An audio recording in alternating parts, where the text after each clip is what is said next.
বাবু bread. আজকে রুটি খাবো না, আজকে মিষ্টি খাবো।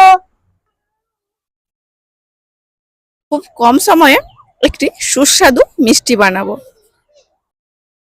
প্রথমে একটি কড়ার মধ্যে দিয়ে দিলাম কিছুটা পরিমাণ ক্ষীর। এখানে আমি 500 গ্রাম দুধকে ঘন করে ক্ষীর করে রেখেছিলাম, এর মধ্যে পরিমাণ মতো দিয়ে দিয়েছি চিনি, দিয়ে দিলাম কিছুটা গুঁড়ো দুধ। এর ফলে ক্ষীরের স্বাদটা আরও বেশি বেড়ে যাবে। এবার গুঁড়ো দুধটা ভালোভাবে মিশিয়ে নিলাম। ক্ষীরটা রেডি হয়ে গেছে, একটি বাটিতে নামিয়ে নিলাম। এবারে ঠান্ডা করে নেব। অন্যদিকে ওই কড়াইতে আরও কিছুটা দুধ দিয়ে দিলাম। দুধটা পরিমাণ মতো চিনি দিয়ে একটু ঘন করে নেব জাল করে। আমি কয়েক ফোঁটা ইয়েলো ফুড কালার দিয়ে দিয়েছি। এবারে কিছু এখানে স্লাইস ব্রেড নিয়েছি। ব্রেডগুলি সাইডের অংশগুলো এইভাবে কেটে নিলাম। সাইডের অংশগুলো ফেলে দেবো না, এগুলি পরে ব্রেড ক্রাম্বস করে নেব। এবারে এক একটি পিসকে এইভাবে হালকা করে একটু বেলে নেব। এর ফলে এই ব্রেডগুলি রোল করতে সুবিধা হবে, তা না হলে রোল করার সাথে সাথেই ভেঙে যাবে। সবগুলি একইভাবে বেলে নিয়েছি।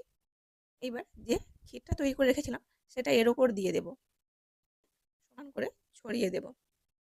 এবারে এটিকে রোল করে নেব। মিষ্টিটি খুবই সোজা, হঠাৎ যদি মিষ্টি খেতে ইচ্ছে যায় বাড়িতে আমি এইভাবেই তৈরি করি। এবারে একটি গর্ত পাত্রে এইভাবে সাজিয়ে নিলাম। থেকে যে দুধটা রেডি করে রেখেছিলাম সেটি এইভাবে এর ওপর ছড়িয়ে দিলাম।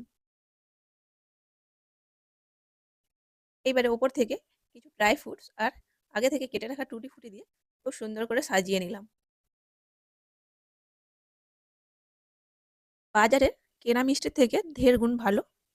বাড়িতে খুব কম খরচে এগুলি তৈরি হয়ে যায়।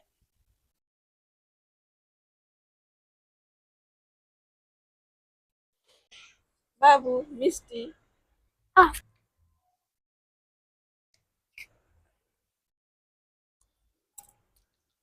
দারুণ হয়েছে।